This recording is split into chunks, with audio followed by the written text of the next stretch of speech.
wewe DJ. Vijana hoye! Vijana hoye! Hebu tusalimiane namna hii nione wale ambao tumekuja hapa. Asante sana. Your Excellency, karibu sana Kisii. Hatuna mengi. Leo umesema ya kwamba ni pesa na pesa na pesa.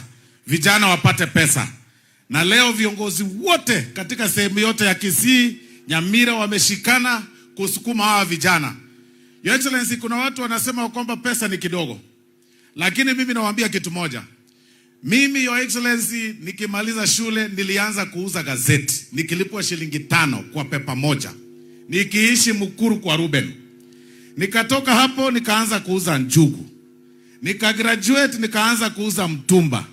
Nikatoka hapo nikafungua butchery. Nikasonga pole pole nika raise school fees. Nikaenda kuangalia account yangu, nikiendelea kufanya hizo biashara pole pole, nikijituma, nikilipa tithe, nikienda kanisani, nikifanya vitu vizuri, nikaangalia account yangu iko sawa, nikaweka mdomo yangu sukari, nikarudi hapa nyumbani, sasa mimi ni mbunge. Sasa kuna watu hawajui ya kwamba small beginnings zinaweza kukupeleka mbali sana. Sasa hivi kuna watu wamejaa ofisi zetu kwa sababu ya shilingi 1,000 ama 2,000 waweze kufanyia mtoto shopping aende shule.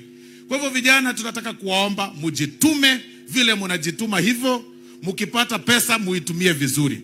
Serikali ya William Ruto ni serikali ya agenda.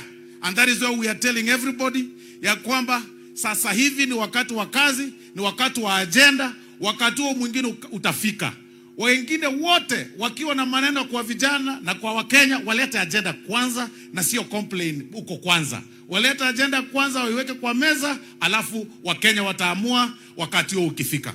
Kwa hivyo Your Excellency, leo kwa sababu ni siku yako na hatutaki kusema mengi, tunaambia tu wenzetu ya kwamba walete agenda peke yake. Hatutaki mengi.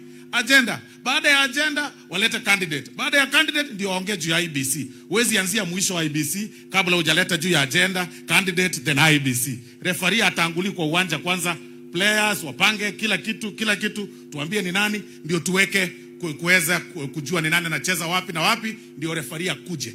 That is what we are telling our colleagues.